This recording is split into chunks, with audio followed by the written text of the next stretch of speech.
하비 콕스라고 하는 세계적인 석학이 있습니다. 하버드 대학의 종교학과 교수로 있다가 지금은 은퇴를 했죠. 그분이 은퇴 기념 책을 출간했는데 종교의 미래라는 책을 서술을 했습니다.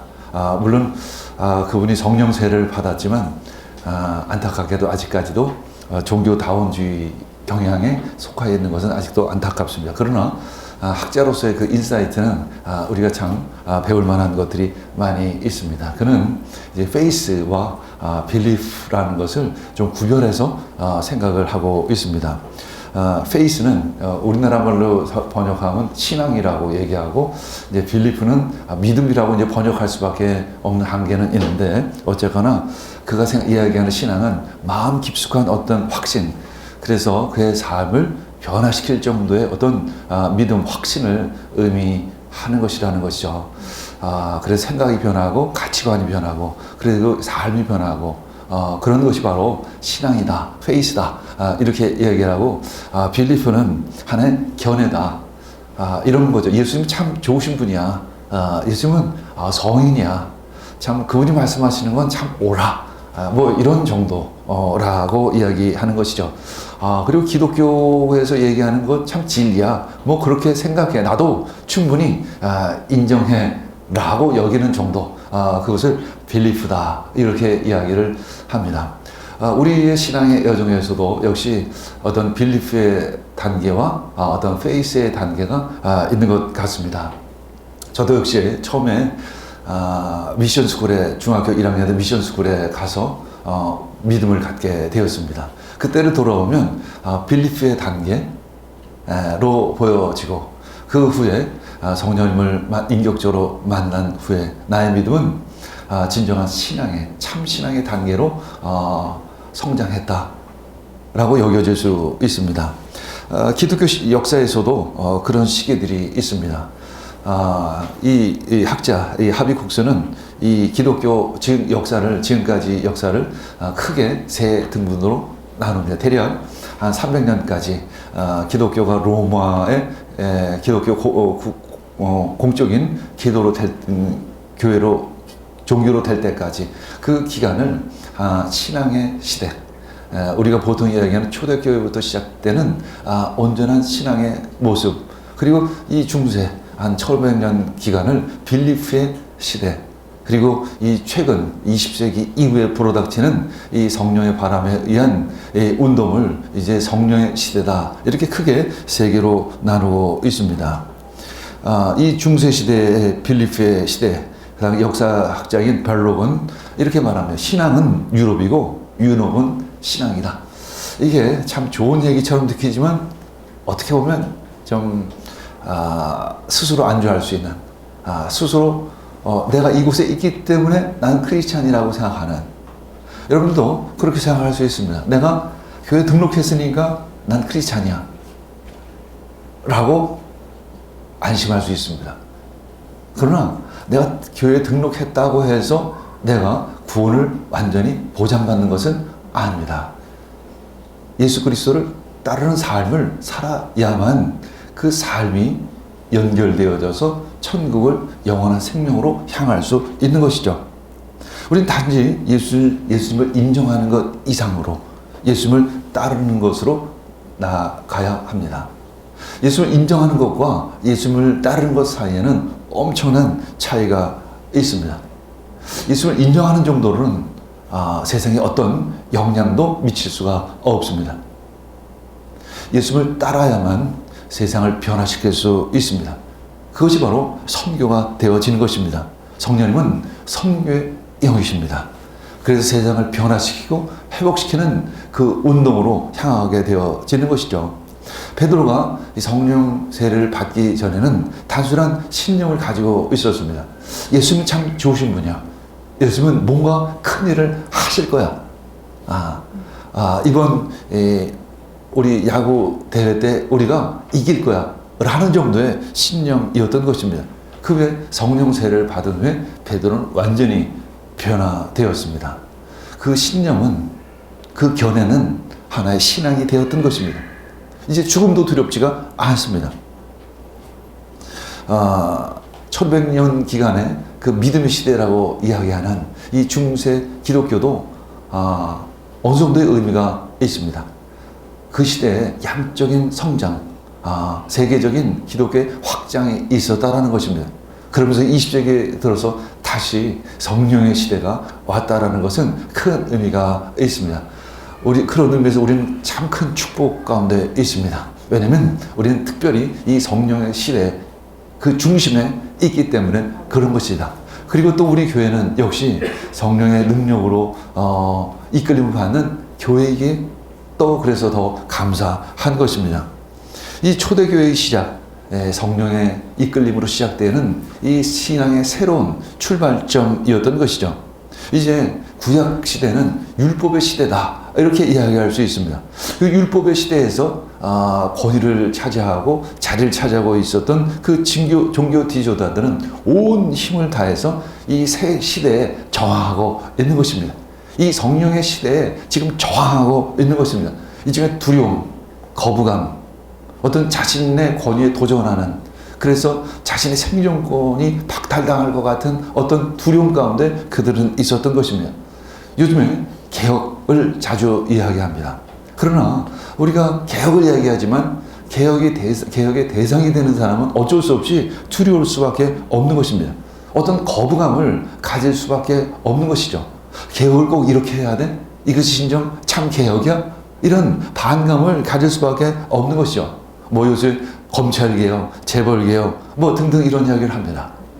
특별활동비가 참 문제다, 이런 이야기를 합니다. 특별활동비를 반으로 깎으면 그만큼 손해가 나는 사람이 있습니다. 그러나 우리는 개혁을 해야 한다고 주장하고 있습니다. 예수님께서 이 땅 가운데 오셨습니다. 예수님은 신앙의 큰 개혁의 바람을 일으키신 것입니다.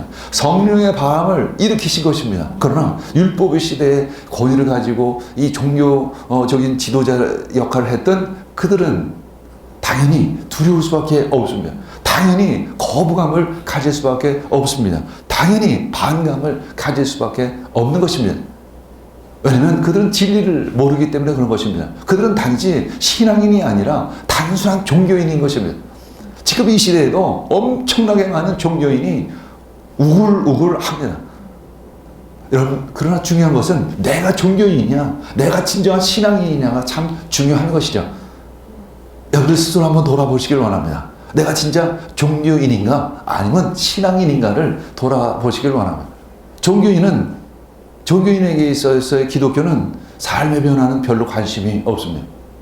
그저 형식적일 것입니다. 그냥 종교적인 행사로 참여할 뿐입니다. 그러나 진정한 신앙인은 이 삶을 변화시키기를 원합니다. 자신의 삶을 개혁하기를 원하게 될 것입니다. 이제 베드로는 큰 이 흐름 속에 이 변화를 경험한 것입니다. 생각이 변했습니다. 믿음이 변했습니다. 삶이 변했습니다. 그 전까지만 해도 두려워서 덜덜 떨던 이 베드로가 담대히 이 종교 지도자들 앞에 외칩니다.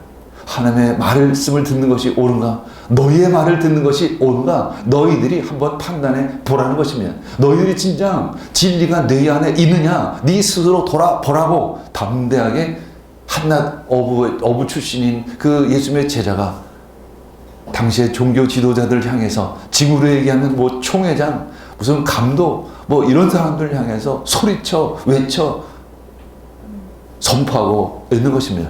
너희들이 진정 진리 안에 있느냐? 너희들이 진정 하나님 안에 있느냐? 한번 돌아보라고 외치고 있는 것입니다.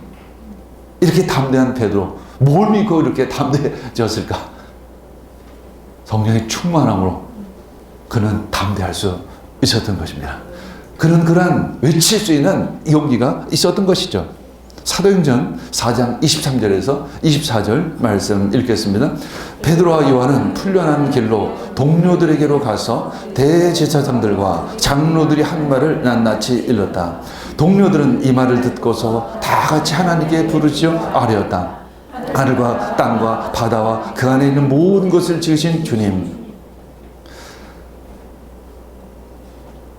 이 베드로와 요한은 석방이 되어져서 바로 동료들에게 달려갔습니다. 그리고 그동안의 상황들을 쭉 보고를 한 장면입니다. 그러나 우리는 이렇게 이 말씀들, 이 상황들을 그렇게 편하게 들을 수 있는 것은 절대 아닙니다. 이 베드로와 요한을 기다렸던 그 동료들은 어떤 마음이었을까? 혹시 이 베드로와 요한 역시 예수님처럼 십자가에 못 박혀 죽게 되는 것은 아닐까? 지금 예수님을 따르는 그리스도인들은 이 생사의 갈림길에 서서 그런 상황 속에서 지금 부르짖고 기도하고 있는 것입니다. 그 무시무시한 힘, 충분히 우리를 죽일 수 있는 힘을 가진 그 대적자들이 우리를 지금 공격하고 있다는 것입니다. 이것은 엄청난 일인 것이죠. 권력의 핵심에 대적자가 된 것입니다. 그런 상황인 것이죠. 그 무시한 힘들에 의해 체포된 제자들을 그 기다렸던 그 그리스도인들의 마음은 도대체 어떠했을까? 우리는 사실은 그런 마음으로 신앙생활을 해야 합니다. 우리는 지금 전쟁 상황에 있다는 것입니다. 영적 전쟁 상황에 있다는 것이죠. 이 세상은 더 무서운 것이 겉으로 드러나지 않게 우리를 공격하는 것이라는 것이죠. 우리를 끊임없이 영적인 나태함으로 이끕니다. 우리의 신앙을 화석화시킵니다. 형식적인 종교인으로 만들려고 합니다. 형식적인 예배로 우리를 이끌고 있습니다. 기도하지 않아도 될 것 같은 분위기로 우리를 이끈다는 것입니다. 제대로 신앙생활 안 해도 될 것 같은 분위기로 이끄는 것이 이 세상의 모든 흐름이라는 것이죠. 마치 우리들이 그렇게 사탄이 속삭이는 것 같습니다. 지금은 평화의 때다. 왜 그렇게 긴장하느냐? 모든 것이 잘 되고 있는데 왜 걱정하느냐? 마치 우리들에게 이렇게 속삭이는 듯 한 것이죠. 몇몇 성도는 가끔 이런 얘기를 합니다. 우리 교회는 마치 전투함 같습니다. 왜 유람선으로 바꾸지 않으십니까? 우리 교회 안에 좀 뿔장도 만들길 원합니다. 우리 교회 좋은 카페도 좀 만들면 안 될까요? 좀 고급스러운 레스토랑도 만들고 거기서 즐거운 담소도 좀 나누고 같이 좀 가끔 영화 구경도 좀 하고 같이 쇼핑도 좀 하고 맛있는 곳에 가서 같이 모두 모여서 같이 맛있는 밥도 먹으면 안 될까요? 이 생각은 바로 아직 지금 교회는 평화의 때에 있다라고 하는 착각이라는 것입니다. 교회는 유람선이 아닙니다. 교회는 전투함입니다. 항상 전쟁을 준비해야만 하는 전쟁의 중심에 있는 것이 바로 교회인 것입니다. 지금도 하늘과 땅의 전쟁은 끊임없이 지속되고 있다는 것이죠. 지금 우리 이쪽에 있어서 저쪽에서 지금 내전 상황에 있는 것을 알지 못합니다. 마치 그것과 같습니다. 이 전쟁이 남의 일처럼 느껴진다는 것입니다. 그 이유는 영적인 눈이 지금 가려져 있기 때문에 그런 것이죠. 왜 영적 하세요? 이렇게 말합니다. 좀 쉬었다 하죠. 좀 맛있는 것도 먹고, 뭐, 이만큼 좀 잘 차려놨으면, 이제 좀 쉬었다 하셔도 되지 않을까요? 우리는 이런 생각을 수시로 하게 됩니다. 예수 그리스도 이름으로 명하니 모든 이 나태함은 떠나갈지어다. 이 영적인 나태함은 떠나갈지어다. 전 스스로에게 끊임없이 이 긴장감을 주려고 애를 씁니다. 그래서 기도하는 것입니다. 영적인 나태함에 빠지는 나의 모습 수시로 바라봅니다. 그때 저를 향해서 외칩니다. 예수 그리스도 이름으로 명하니 영적인 나태함은 떠나갈지어다. 이 한국 땅만큼 신앙생활하기가 어려운 지역은 없습니다. 차라리 중국 지하교회가 신앙생활을 하기는 훨씬 더 좋습니다. 이집트에 그 숨어서 예배드리는 그 교회가 신앙생활을 하기는 훨씬 더 낫다라는 것입니다. 왜냐? 그곳에는 가만히 있어도 영적인 긴장감이 떠오를 수밖에 없는 것입니다. 이곳에 있으면 영적인 나태함, 유럽 지역에서의 크리스찬, 미국에서의 크리스찬은 영적인 나태함으로 늘어지기가 너무나도 쉬운 지역인 것입니다. 그 지역만큼 신앙생활하기가 참 어려운 곳이 없다는 것입니다. 그래서 그들은 자기 교회가 마치 유람선처럼 느꼈던 것입니다. 그랬더니 어느 순간 보니까 진짜 유람선이 되어버린 것입니다. 아니, 유람선 정도가 아니라 락카페가 되어버린 것입니다. 유람선 정도가 아니라 나이트클럽으로 어느 순간 우리 교회가 바뀌어버렸어요. 내가 영적인 나태함 속에 빠져있는 순간, 내가 유람선이라고 착각하고 있는 순간 이 유럽 교회는 나이트클럽으로 바뀌어 버렸던 것입니다. 나의 믿음 역시 언제 그렇게 될 수도 있다는 것입니다. 속지만 하는 것입니다. 평화라고 소곤되는 일을 조심하라는 것입니다. 지금은 가장 격렬한 전투 상황이라는 것을 우리는 기억해야 합니다. 지금 보이지 않는 적들이 있다는 것이죠. 형식화, 화석화된 신앙으로 우리를 이끌고 있다는 것입니다. 이 세상에 안정된 신앙은 없습니다. 우리 안의 영은 언제나 활발해야 합니다. 언제나 활동적이어야 합니다. 언제나 하나님을 추구하고 하나님을 예배할 수 있는 준비가 확고하게 되어 있어야 합니다. 신앙 안에서의 안정이라는 단어만큼 가장 위험한 단어는 없는 것이죠. 누가복음 19장 42절에서 44절 읽겠습니다. 그리고 이렇게 말씀하셨다. 오늘 너도 평화에 이르게 하는 일을 알았더라면 좋을 터인데 그러나 지금 너는 그 일을 보지 못하는구나. 그날이 너에게 닥치리니 너의 원수들이 토성을 쌓고 너를 에워싸고 너를 사면에서 쥐어들어서 너와 내 안에 있는 내 자녀들 짓밟고 내 안에 돌 한 개도 다른 돌 위에 얹혀 있지 못하게 할 것이다. 이것은 하나님께서 너를 찾아오신 때를 내가 알지 못했기 때문이라는 것이며 이것이 예수님께서 예루살렘 백성들 이스라엘 백성들 신앙을 향해 외쳤던 것이며 너희들은 지금 종교 생활을 하고 있다. 너희들의 신앙은 이미 화석화되어 있고 형식화되어 있다. 지금 적들이 몰려오고 있음에도 불구하고 너희들은 적이 몰려오고 있는 것조차 모르고 있구나 라는 것입니다. 너희의 신앙은 돌 위에 돌 하나도 남지 않고 모두 다 무너져 버릴 것이다. 왜냐하면 너희들 하나님이 오시는 것을 알지 못하기 때문에 그렇다라는 것입니다.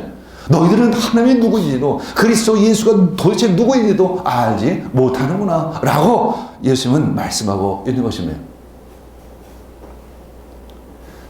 베드로와 요한은 동료들에게 그런 보고를 합니다. 안진뱅이가 일어난 후에 이 사람들이 솔로몬 행각으로 몰려들어서 내가 담대하게 말씀을 전하는 가운데 이 종교 지도자들이 군사들을 보내서 나를 감옥에 보냈는데 그리고 그 다음날 모든 이 유명한 사람들은 다 모여가지고 우리들을 재판했는데 내가 담대히 그들에게 외쳤다. 내가 그때 무슨 그렇게 용기로 얘기했는지 도대체 알 수가 없다. 아, 이게 바로 성령의 능력이고 성령이 주시는 힘이라는 것을 우리는 지금 알게 되었다. 그때 가장 내가 어떻게 내 입에서 그런 이야기가 나왔는지 모르겠는데 그 종교 지도자들에게 내가 그렇게 이야기를 했다. 내가 하나님의 말씀을 듣는 것이 옳은지 도대체 너희들의 말을 듣는 것이 옳은지를 판단하라. 도대체 내가 무슨 깡다구로 그렇게 얘기했는지 도무지 알 수가 없다. 하여튼 등등 이런 그동안의 상황들을 다른 동료들에게 다른 친구들에게 이야기를 했던 것입니다. 자신들의 경험을 지금 생생하게 보고하고 있었던 것입니다. 하나님의 말씀은 경험되어져야 합니다. 또한 그런 경험에 우리는 그 경험의 범주 안에 머물러 있어서는 안 됩니다. 이 경험이 우리들의 경험이 말씀으로 해석되어야 하는 것이죠. 그리고 그것이 기도의 제목으로 승화되어야 합니다. 이제 그들은 한 사람이 대표로 이끌고 모든 분들과 함께 기도를 드리기 시작을 합니다. 대주제요. 개혁성경에는 대주제요 이렇게 표현되고 있습니다. 이 세 번역에 보면 하늘과 땅과 바다와 그 안에 있는 모든 것을 지으신 주님이라고 이제 풀어서 설명을 했고 개혁성경에는 대주제요라는 그런 명칭을 하나님을 향해서 사용을 합니다. 이것은 최종적인 권세를 가진 이 절대적인 통치자라는 의미를 가지고 있습니다. 그래서 이 단어를 자주 쓰지는 않습니다. 왜냐? 워낙 강력한 단어인 것입니다. 가끔 우리는 대통령을 이런 식으로 표현을 하죠. 요즘 사회에 점점 그런 단어를 쓰지는 않습니다. 그럼 우리가 하나님을 향해 부를 때 너무나도 위급하고 이 모든 상황들이 이 전 우주적인 전쟁이라는 그런 느낌을 그런 감각을 그런 분별력을 갖게 되었기 때문에 하나님을 향해서 이 대주제요 이렇게 외쳤던 것입니다. 이것은 국지전이 아니라는 것입니다. 이 하늘과 땅의 모든 우주적인 전쟁이 지금 벌어지고 있는 상태라고 그 하나님께 기도하고 있는 것입니다. 이제 세상의 힘이 거부되고 이제 하나님의 능력을 의지하는 것, 바로 이것이 기도자의 자세가 있는 것이죠. 사도행전 4장 25절에서 26절 읽겠습니다. 주님께서는 주님의 종인 우리 조상 다윗의 입을 빌어서 성령으로 이렇게 말씀하셨습니다. 어찌하여 이방 민족이 날뛰며 무백성이 헛된 일을 꾀하였는가. 세상 임금들이 들고 일어나고 통치자들이 함께 모여서 주님과 그 메시아에게 대적하다는 것입니다. 이 세상 통치자들이 함께 모여서 하나님을 지금 대적하고 있다는 것입니다. 자신이 지금 경험했던 일을 베드로와 요한은 이야기를 하는 가운데 이것은 바로 이 선지자를 통해서 다윗을 통해서 예언했던 그 말씀이 지금 성취되었구나라는 것을 깨닫게 된 것입니다. 이미 다윗을 통해서 성령님이 말씀하셨듯이 온 세상 그 통치자들이 하나님을 대적할 때가 올 것이라는 것입니다. 함께 기도하는 가운데 그들은 그 말씀이 깨달아진 것입니다. 지금이 바로 그때이구나. 온 세상 왕들이 하나님을 대적하는 그때. 그래서 그들이 모두 이 성에 모여서 연합 전선을 펼치고 있구나. 그들은 단지 나를 대적하는 정도가 아니라 하나님을 대적하는 악한 세력들이로구나 라는 깨달음을 갖게 된 것입니다. 우리는 모든 상황을 하나님의 말씀으로 해석할 수 있어야 합니다. 그래서 우리는 하나님의 말씀을 묵상하는 것입니다. 성경의 말씀을 통해서 나의 일주일의 그 시간들, 이 삶들을 해석할 수 있어야 합니다. 그리고 회개하고 하나님의 온전한 뜻이 무엇인지를 알고 우리 다음 주에는 좀 더 성장한 모습으로 하나님께 나아갈 수 있어야 하는 것이죠. 사도행전 4장 27절에서 18절 읽겠습니다. 사실 헤롯과 본도 빌라도가 이방 사람들과 이스라엘 백성과 한패가 되어 이 성에 모여서 주님께서 기름 부으신 거룩한 종 예수를 대적하여 주님의 권능과 뜻으로 미리 두신 모든 일을 모두 행하였습니다. 보고 내용은 지금은 한마디로 전쟁 상황입니다. 적들이 지금 연합전선을 펼치고 있습니다. 이렇게 하나님께 올려드리고 있는 것입니다. 자칫 그들이 오판을 해서 우리들을 해할 수 있다는 것입니다. 마치 북한이 그 김정은이 오판을 해서 핵무기를 사용할 수 있습니다. 주님, 그가 잘못 생각하지 않도록 주님, 그의 마음에, 그의 생각에 온전한 생각을 주시옵소서. 마치 그렇게 기도하는 것과 같습니다. 하나님, 개입하여 주시옵소서.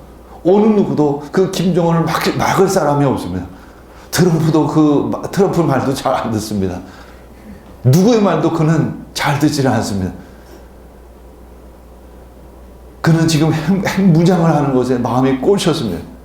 자신의 모든 정치적인 역량을 핵무장하는데 온통 쏟고 있습니다. 주님, 그가 오판하지 않도록 해 주시옵소서. 그가 잘못 생각하지 않도록 해 주시옵소서. 그가 잘못 생각을 해서 전쟁을 일으킨다면 이건 큰일 날 일입니다. 우리는 이렇게 기도할 수밖에 없는 것이죠.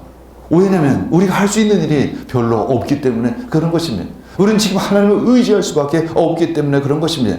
지금 로마의 정치 세력과 이 이스라엘의 종교 세력이 뭉쳤고 이스라엘과 이방 나라 사람들이 뭉쳤다라는 것입니다. 왜냐하면 하나님을 대적하기 위해서 그들이 뭉친 것입니다. 이것은 국지전이 아니라 하늘과 땅의 모든 세력이 맞붙은 이 전 우주적인 전쟁이 지금 시작되고 있습니다. 우리가 하나님의 선교를 시작할 때 우리는 전쟁을 경험을 합니다. 우리 니아스 미션을 시작할 때 특별히 큰 전쟁을 경험을 했죠. 니아스 미션을 시작하자마자 티베트 선교사님이셨던 그 분이 중국에서 순교를 하죠. 니아스 미션을 같이 가셨던 분, 닉 버트 선교사님이 우리 3월 달에 시작했는데 5월 달에 순교를 하신 거죠. 그리고 우리 브라니 선교사님이 심장마비로 죽음의 문턱까지 가십니다. 우리 교회는 70명, 80명 잘 부흥하던 교회가 11명만 남고 모두 흩어지게 됩니다. 선교는 사단이 제일 싫어하는 것입니다. 그래서 선교를 시작하면 사단은 가만히 있지를 않습니다. 우리가 전도를 하려고 하면 사단들이 가만히 있지를 않는다는 것입니다. 우리는 그 고비를 넘겨야 하는 것입니다. 우리는 기도의 능력으로 그 고비를 넘겨야 하는 것입니다. 한 영혼이 구원받는 것을 사단이 가장 싫어하기 때문에 그런 것입니다. 우리들이 이곳에 모인 이유는 하나님을 예배하기 위해서 모였습니다. 그러나 두 번째 이유는 한 영혼을 구원하기 위해서 하나님은 우리를 부르신 것입니다. 우리가 사역자가 된 이유는 한 영혼을 구원하기 위해서 이곳에 모인 것이지 우리가 어떤 일을 하기 위해서 이곳에 온 것이 아니라 하는 것입니다. 한 영혼인 것입니다. 한 영혼을 주님께 이끄는 것이 우리들의 사명이요 우리들의 부르심인 것입니다. 기도자는 이제 더 이상 사탄의 힘을 무서워하지를 않습니다. 이제 베드로와 요한을 비롯한 예수님의 제자들은 그 사탄의 힘을 무서워하는 것이 아니라 하나님의 능력을 구하는 것입니다. 하나님의 능력이 나타나는 것을 기대하고 기도하는 것입니다. 이제 하나님의 능력을 힘입어서 이 사탄의 세력을 제압할 때 이 영적인 돌파는 시작이 됩니다. 한마디로 영적인 기선을 누가 제압할 것인가가 지금 문제인 것입니다. 제가 아는 분들에게 그런 고백을 합니다. 이 사단이 공격했을 때 이 3년 동안의 기간 참 어둠의 기간이었습니다. 그 시간 동안 제가 할 수 있는 일은 아무것도 없었죠. 기도하는 것 외에는 할 수 있는 것이 아무것도 없었습니다. 그 간증을 들은 많은 목회자들이 그런 이야기를 합니다. 사실 그 기간을 넘긴 사람과 그렇지 못한 사역자들이 있다는 것이죠. 거의 90%는 그것을 넘기질 못한다는 것이죠. 소수만이 그 어려운 고비를 넘기고 영적인 돌파를 경험을 한다는 것입니다. 우리 삶 속에서도 그런 영적인 돌파가 있어야 합니다. 그때부터 하나님의 능력이 우리 삶 가운데 드러나기 시작을 하는 것이죠. 우리 아이들이 변할 줄 믿습니다. 우리들의 남편이 변하게 될 줄 믿습니다. 여러분들이 기도하는 선포가 즉각 하나님으로부터 응답받을 줄 믿습니다. 여기서 우리는 그 온 우주의 하나님을 바라볼 수 있는 것입니다. 지금까지는 나만의 신앙입니다. 나만의 하나님. 오직 나의 하나님. 아닙니다. 나의 하나님이기도 하지만 우리 하나님인 것입니다. 공동체 하나님인 것입니다. 천지 만물의 하나님이신 것입니다. 온 우주 만물을 통치하시는 하나님이신 것입니다. 그래서 우리는 선교를 보는 것입니다. 나만의 하나님이라고 여기면 선교가 의미가 없습니다. 신앙은 신데렐라의 비밀 거울을 보는 것이 아닙니다. 하나님, 누가 제일 이쁘죠, 이 세상에? 이렇게 신앙생활 하는 사람이 한둘이 아니죠. 혹시 여러분들 그런 신앙생활 하고 계시는 않으십니까? 일종의 영적 공주병, 영적 왕자병에 빠진 크리스찬들이 너무나도 많다는 것입니다. 특히 이 고생을 안 해보면 고기에 빠지기가 참 좋습니다. 하나님, 제가 얼마나 이뻐요, 제가. 이렇게.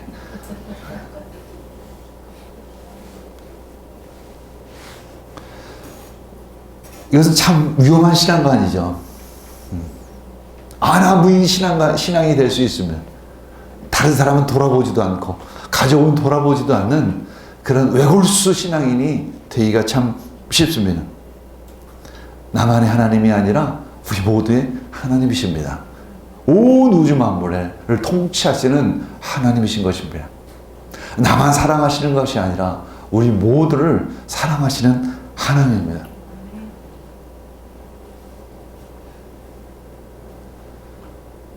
아마 이제 28차 니아스 미션 다녀오신 분도 있고 또 29차 니아스 미션 다녀오신 분도 있습니다.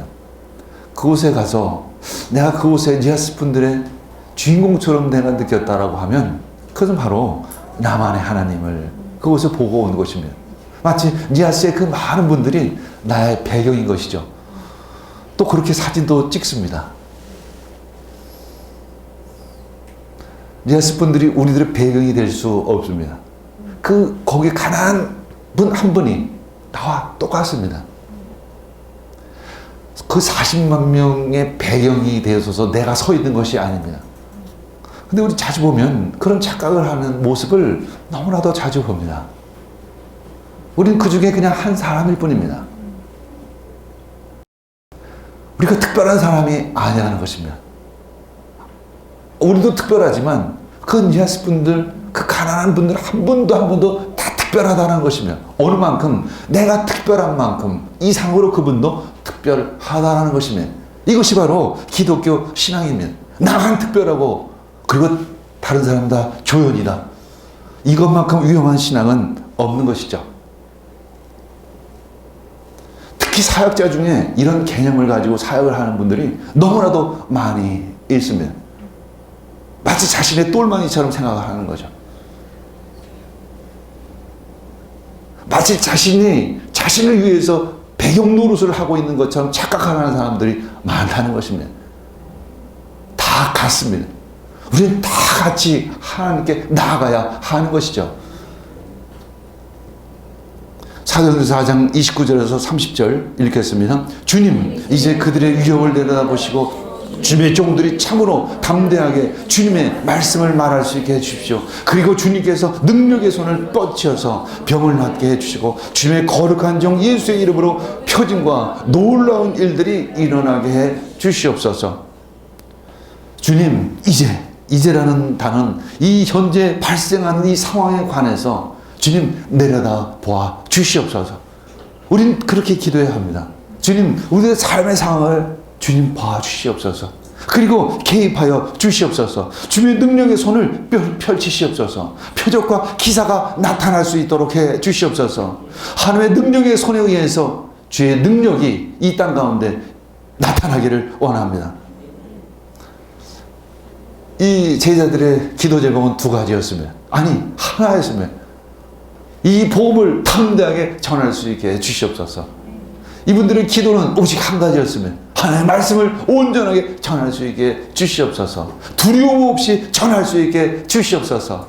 그래서 표적과 기사를 보여 주시옵소서. 하나님의 능력을 보여 주시옵소서.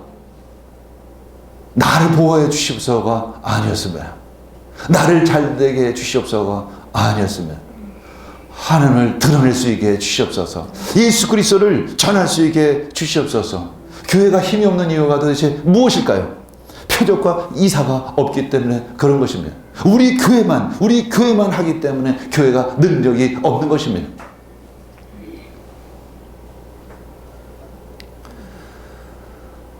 우리 교회의 조직, 우리 교회 건물, 이것만을 위하기 때문에 그런 것입니다. 우리 교회를 잘 관리하는 것, 이것에만 마음이 다 있기 때문에 그런 것이죠. 맨날 페인트 칠하고, 유람선 페인트 칠하고, 거기다 뿔장을 만들고, 거기다가 무슨 카페를 만들고, 거기다 슈퍼마켓을 만들고, 이 안에서 우리 잘 누리고 잘 살자. 이렇게 되면 금방 화석화가 되기 시작을 하는 것입니다. 이렇게 되면 금방 그 안에 생명력이 소멸되어지기 시작을 하는 것입니다. 그리고 그 화석화된 종교는 이 생명을 거부합니다. 화석화된 그 종교는 그 생명을 거부합니다. 왜냐하면 생명은 계속적인 변화와 그리고 개혁을 요구하기 때문에 그런 것이죠. 제도와 조직에게 생명은 변화하라고, 개혁하라고 이야기하는 것입니다. 가끔 말하는 것이죠. 네 권한을 내려놓으라고 이야기할 수도 있는 것이죠. 특별활동비를 50% 깎자라고도 얘기할 수 있는 것입니다. 네가 가지고 있는 그 수사권을 내어놓으라고 이야기할 수도 있는 것입니다. 네가 가지고 있는 기소권을 나누라고 이야기할 수도 있다라는 것입니다. 그 생명은 계속 그 제도에게 그렇게 얘기하는 것입니다. 그때 그거에 대해서 반감이 있을 수밖에 없습니다. 그렇기 때문에 우리는 교회의 조직과 제도는 최소화가 되어야 합니다. 그리고 언제나 변화될 준비가 되어 있어야 하는 거죠. 언제나 개혁될 수 있는 준비가 되어 있어야 하는 것입니다. 지금은 성령의 시대입니다. 영성의 시대라고도 이야기합니다. 이 영성이라는 것은 삶을 의미합니다. 이 성령의 능력은 우리의 삶의 변화로 이끌어져야 합니다. 교회는 만민이 기도하는 집이다. 이렇게 말씀하고 있습니다. 사도행전 4장 31절 읽겠습니다. 그들이 기도를 마치니 그들이 모여있는 곳이 흔들리고 그들이 모두 성령으로 충만해서 하나님의 말씀을 담대히 말하게 되었다는 것입니다. 그들이 기도를 마치자 하나님께 외치는 기도를 드리자 모여있는 곳이 흔들렸습니다. 모이는 곳이 진동하기 시작했으면 하나님의 응답이 임한 것입니다. 그리고 그들 모두는 성령으로 충만해서 하나님의 말씀을 담대히 말씀하기 시작했으면 응답이 속히 임한 것입니다. 왜냐하면 응답이 속히 임한 이유는 그 기도의 제목들이, 그 기도의 주제들이 하나님의 뜻이었기 때문에 그런 것입니다. 우리들의 기도를 속히 응답받기 위해서는 하나님의 뜻대로 기도하기를 원합니다. 하나님께 주파수가 맞는 기도를 하나님께 올려드리기를 원합니다. 환난을 이기는 방법은 오직 기도입니다. 왜 우리가 기도하지 못할까요? 교만하기 때문에 그런 것입니다. 내 힘으로 할 수 있다고 생각하기 때문에 기도하지를 않는 것입니다. 기도를 못하는 것이 아니라 안 하는 것입니다. 스스로 할 수 있다고 생각하기 때문에, 스스로 설교 준비할 수 있다고 생각하기 때문에, 스스로 말씀을 선포할 수 있다고 생각하기 때문에 기도하지 않는 것입니다. 저것이 기도하지 않으면 말씀이 나가지가 않는 걸 저는 느낍니다. 말씀에 능력이 없다는 것을 저는 수시로 경험합니다. 내가 아무리 설교를 열심히 준비를 해도 하나님의 능력을 주시지 않으면 힘이 없구나. 생명이 없구나. 사람을 변화시킬 수 없구나. 그래서 저는 기도하는 것입니다. 그래서 하나님을 믿는 것입니다. 그래서 하나님께 기도하는 것입니다. 주님, 담대히 말할 수 있도록 주님 능력을 주시옵소서. 여러분들 삶 스스로 지금까지 살아왔습니다. 그러나 잘 되지 않는 것을 우리는 경험한 것이죠. 그래서 우리는 기도하는 것입니다. 그래서 우리는 하나님을 의지하는 것입니다. 지금부터 우리는 하나님을 의지하는 신앙인이 되기를 원합니다. 하나님께 기도하는 그런 겸손한 크리스찬이 되기를 원합니다. 우리 함께 기도하겠습니다.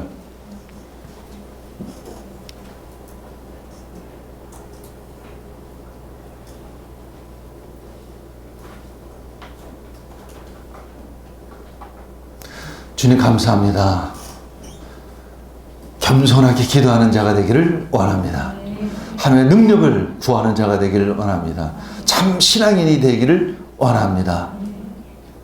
이 모든 말씀 예수님의 이름으로 기도합니다. 아멘.